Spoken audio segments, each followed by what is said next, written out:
put up the fucking quest. Is this gonna be your third? Just do it. I'm sick of setting up for a quest that keeps changing.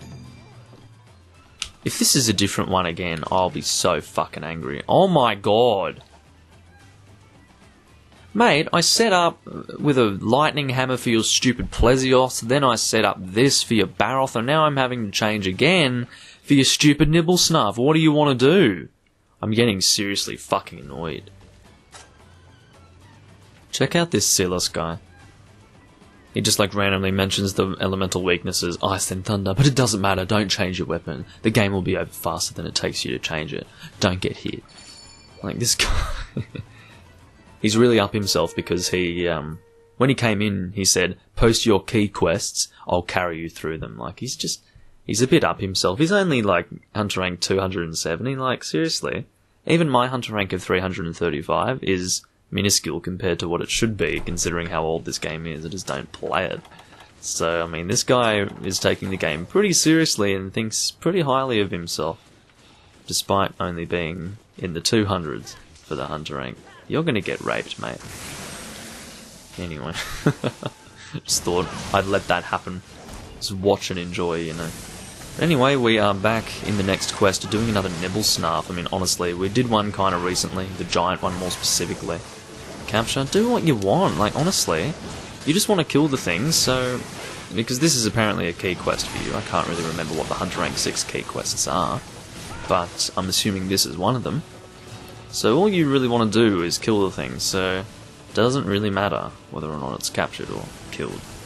Because you don't want anything from it in particular, so it's going to be faster to kill it in the end. Because it will probably just die anyway, so it's easier than trying to waste your time trying to go for a capture, basically. I mean, honestly, the Nibelsnarf is a bit annoying to fight. I'm not a fan of it. It was pretty fun back in... Portable Third when it was first introduced as the Hapu de Boca, but now as the Nibelsnarf it's a bit boring to me, but stop hitting me, damn it. I was about to go in a spirit combo and I got hit out of it by the bowgunner. What's he shooting? I mean, it's not elemental, I'm pretty sure. Was it normal shots? Yeah, it looks like normal shots that he's shooting. Hopefully it's normal level 2. But anyway, he was shooting a bit far away before. You need to get pretty close with normal shots to be effective, so just thought I'd mention that. I haven't seen someone use that gun for a while, like the actual green Nagakuga heavy bow gun, so it'll be interesting to see how it is. I've never actually tried it before, I don't think, but anyway. It's apparently something... What the hell just happened there? That was really weird. I thought he got flinched out of his charge and then he suddenly went into a charge. That was rather strange. But anyway, yeah, I'm not too sure how the Green Nagakuga heavy bowgun performs, but yeah. I need to make sure that I heal here. Okay, really, a life powder might be going a bit far for that scenario, but anyway. If I was seriously in the shit because of a Nibelsnarf, I think I'd have to maybe sell the game, you know, which is a bit of a running gag for me. Honestly, that's a bit of an odd joke, you know, sell the game, you suck, you know, that's one of those classic sort of things that you say to people in online games when you want to annoy them, but anyway. Going to try and get my spirit gauge up here because it's been stuck in the white for a while. I just can't seem to get it up. Take that out of context. Put that on a shirt. I can't seem to get it up. And then see what the general public has to say about that. Anyway, strange ideas. Once again, don't... are you going to fish it out? What are you going to do? I'm guessing Silas will fish it out. Oh no, he's just going to attack it normally and then get hit. Let's watch him get hit. Oh no, he's actually fishing it out. Good job. Anyway. I was kind of hoping that he was all talk, you know. But either way, he's very overconfident, and I'm not a fan of people who are that overconfident, you know. It's like, okay, perhaps if you were Hunter Rank 999, I'd give you the privilege. Well, I don't want to say give you the privilege. That sounds weird. It sounds like I'm talking myself up. But what I mean is that, you know, I'm not going to have a problem with it if you're actually that hardcore that you're reaching Hunter Rank 999. Maybe then, you know, if you want to be all serious and talking yourself up, then you're welcome to do that. But, you know, if you're such a low Hunter Rank, then just get over yourself. Anyway, that's just how I feel. There we go. Going to dive out of that. He's poisoned. I think that's from the bow gunner. I think the bow gunner is... Oh, no, that's right. The Silas is using the Lucent Nagakuga Dual Blades, which does, of course, have a poison status on it. Totally forgot that he was using that. Anyway, I was going to use poison as well because I'd set up for poison on the Baroth, but yeah, I just didn't really feel like doing that. I wanted to go for Ice Element. I just can't help but want to use Ice against the Nibelsnarf because I know it's weak to it. So, whereas the Baroth, I'm still not too sure whether or not it's weak to fire or water in this game. So, yeah, I really don't know how I feel about that. And I also can't really remember if attacking the monster makes it harder to fish it out. I can't really remember. I have a feeling that it does, but my memory of that is really crap. That was something that I would have established to be the case back in Portable 3rd, but I can't really remember anymore. Because there were times when I did play online in Portable 3rd, but that was a long fucking time ago now. Anyway, that is it for the Nibelsnarf. I may as well carve him. May as well, why not? As you can see, these two aren't actually carving it. Build slime weapons. Okay, mate. Thanks for your advice. Anyway, yeah, so these two aren't carving the Nibelsnarf, but, you know, they probably don't carve it because they don't need anything of the Nibelsnarfs. Nor do I. I just want to, you know, hoard all of the items, I suppose. 3U slime is OP, because new... What? The new slime is not quite overpowered? I mean, it's not, because they realised that it was overpowered. Usually things that are new gens is dumb. What? Anyway, I don't know how Generations does the slime element. I don't think it's referred to as slime in 4 Ultimate, it's called Blast. So, yeah, Blast is alright. Still not as good as slime in 3 Ultimate though. Generally the things that are newly introduced are always overpowered. So the Switch Axe back in Tri was pretty strong, I remember. And then Slime in this game was really overpowered. And then the Insect Glaive back in 3. No, 4 Ultimate! Why do I always go to say 3 Ultimate when I try to say 4 Ultimate? It's really annoying. But anyway, basically with that is the Insect Glaive was a little bit overpowered in that game as well. You could just infinitely mount monsters and it was just it was a bit boring. But anyway, that's just how it was. And I'm sure they made the Insect Glaive pretty... Well, they nerfed it pretty hard in Generations, I would imagine. Not that I know much about it. I don't think I even used it in Generations. I used the heavy bowgun in Generations, mostly because I was really enjoying the new system they had with... was it Adept or something like that? You could set it as Adept and you basically didn't need to have any sort of evasion skill. You could just time your evasions right and you could... Oh, it was really fun and you just dove forwards and did a forward roll and... Anyway. I pew-pew fairly well. What? Anyway. Is he trying to say that he bowguns well? Alright, well, if you feel that way, yeah, he is trying to say that. What a moron. Oh, I knew it. Fucking knew it. So this is 3 rooms in a row now that I've joined that have Seeking Companions as the room status. See how it says status there? And then it says Seeking Companions. It doesn't tell you whether or not they're on a quest. So I just join any room that's kind of open. See, this room, they're on a quest. It says Seeking Companions. This room, on a quest, but Seeking Companions. I can't tell whether or not they're in the room. There was another one as well, level 2 hunt, Seeking Companions. They're on the fucking quest. This one as well. No, this was the one, not this one. This was the one. So this one, and this one were all on a quest but Seeking Companions. So I have to waste the time joining the room because I don't know whether or not they're on a quest. I don't want to sit in the room waiting for them to come back for 10 minutes. I'm not interested in that. I do have other things I want to do today, not just sit in front of a screen twiddling my thumbs, thank you.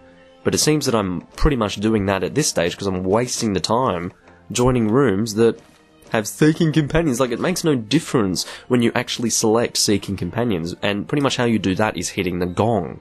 It's like a myth. It's like when you're sitting there waiting for people to join, you think that hitting the gong is going to make a difference, and then obviously you don't, like, cancel the whole Seeking Companions shit. So the status will remain there. That status is the only thing that happens when you hit the gong. Like, it doesn't bump your room up the list or anything like that. It just puts this completely useless status. Seeking isn't everyone seeking companions? So pretty much all that gong does is make it more difficult for people to work out what the fuck is going on in the room. So it should be abolished and people should stop using it. It's fucking awful. Okay, come on guys, you're clearly on a quest, so I'm gonna fuck off. So that makes the 4th room in a row that says seeking companions. There's an open spot and they're on a quest. I don't know. It's not like when it says seeking companions they're on a quest. Oftentimes that won't be the case and they'll still be in the room, but yeah, this is just a great example. See this here? See how it says on a quest? That's what I need. See how it says Port Tanzia? That's what I need. Not seeking companion. Like, what the fuck does that mean? I'll tell you what it means. It means nothing. Alright? It doesn't mean anything. It's just useless trash. It's taken me 10 minutes to get into a fucking room. It's not like I've been hanging around doing nothing. I've been staring at this screen trying to get in the room actively during those 10 minutes. It's a long time to sit there actively trying to do something. I haven't even gotten to the point where I'm actually playing the game. I'm sitting there trying to get in a fucking room. Anyway. So it's currently the 9th of November 2017 as I'm recording this. I'm just doing one hunt so that I can lengthen, or rather increase the length of part 30, because I basically did a recording for part 29 and it ended up being a bit too long. It might have even involved part 28 as well, I'm not too sure. But long story short, the recording that I currently have, as far as how everything's been split, the recording that I have for part 30 is not long enough, it's only 10 minutes long. So I'm going to increase the length with a single hunt here. And you know, I do have things that I need to do today, and obviously coming online to record Monster Hunter 3 Ultimate is not exactly the best, I don't know, usage of your time, because it does take a long time to do anything. So yeah, that's the reality of playing this game online, and it always has been. It's not like this is a new occurrence, it's always been very time consuming to play this game, just because of the whole design of trying to get into rooms and waiting for people to get on a quest. But I don't really mind waiting for people to get on a quest if they're naturally like getting ready, but it's more, I was just saying that generally just to kind of give you an idea of the sort of time that goes into just getting into a quest in the first place. So yeah, it's alright. On that front, it's okay if people need to get ready for a quest, but then there'll be the people who either go AFK, or the people that just want to take a long time getting ready for a quest. You know, maybe they want to fucking, I don't know, fully upgrade an entire armor set when you just want to go on a quest, you know, I mean, I don't know. But long story short, we're going to be beating the shit out of this Ivory Lagiacrus for various reasons. I'm trying to get on target here to get as many of my peer shots in as possible. I'm not going to use any more level 3 for this monster than what I have by default, which is 60 shots, as far as I know. I'm not going to combine for level 3 and then continue shooting level 3 into this particular Lagiacrus if I run out, or rather when I run out, because I think I will be running out. Either that or we'll be even more effective against this thing than I'm expecting, because, you know, if we kill this thing before I run out of Pierce level 3, that will be quite impressive. So what I'm going to do first and foremost, because I just heard that the other Lagiacrus was coming in here, and I pretty much did the dive exactly the same time, but yeah, slightly after, as you can tell. But I paintballed the one that we actually want to be targeting. We can differentiate it between the Lagiacrus that came in based on the wound on its head, but just to make it a little bit easier, I have paintballed the one we want to be targeting. Oh, there's also the break on the chest as well to differentiate, but anyway. It's just, you can do it at a glance. See how there's all these trees in the way? I can just look at the map and just, I'm able to tell. That's why pilots don't pilot with their eyes, they use their instruments, you know. Just a random thing that I said. But there we go, there's one, and it seems that we are pretty effective. I didn't manage to run out of Pierce level 3 there. So I'm going to combine Pierce level 3 now. Hopefully I'm in the firing range for this attack. Let's see if I can get out of there. Yes, it's one of those attacks that doesn't actually move. Those particular attacks there where the Ivory Lagiacrus shoots kind of this travelling ball of, I guess you could say, lightning. Of course it's lightning, but you know, I'm trying to think of a better term for it. Either way, just that travelling path, sometimes it will move in a really wide arc, and then other times it will just kind of stay centralised. It's kind of random and strange, but anyway. We're doing a lot of damage here because we do have two pretty good bowgunners here, and that's going to be doing a lot of damage generally. And then on top of that we have the hammer user, who will be more or less incapacitating temporarily the Ivory Lagiacrus periodically. So that's going to allow us to do even more damage. That's kind of key for bowgunners. The more they can get their shots out, the better. So yeah, we're definitely going to be beating the shit out of these two Lagiacruses. We've already... Wow, the other one despawned very fast. Someone's missed out on their calves for sure. We all have, in fact. The reason why I say someone is because someone actually needs this stuff. I don't need any of this stuff, so it's definitely a shame, but anyway. See, this is why noob carving is actually useful. People who condemn noob carving are kind of assholes, you know. I don't really believe in condemning noob carving. It's just under certain yeah, you're a bit late with the signal, dickhead. I was the first to stop shooting. But, yeah, the thing with noob carving is that it is at times necessary, because you can have that sort of scenario where the monster will despawn. I would always carve very early on, because I don't really want to risk losing the stuff. There's also the fact that I sometimes forget to carve entirely, so like if the tail breaks, I carve it immediately, because otherwise I get way too focused on the actual fight at hand, and when the monster leaves the area, I go straight after the monster. I'm not interested in anything else. That's totally what I'm focusing on, and then unintentionally I just completely forget about the tail that had been cut previously. That's why I carve it immediately. And then there's also monster despawning, which causes me to carve early as well. But that's only in certain quests, like these ones where the monster actually despawns very fast. I mean, that was probably like... I don't even think that was 2 minutes when that monster despawned there, so yeah. Noob carving, not actually a bad thing. It's only bad if it's a really, really strong monster, and there are really negative implications for you dying. Like, if you're noob carving in an Elatrion fight, maybe not. But if it's something like just Ivory Lagiacrus, go for it, you know. If it's just a Duramboros, go for it. Doesn't matter. People will be overly anal about things that make them anal when they bother about them, you know, so that's the whole idea of being anal.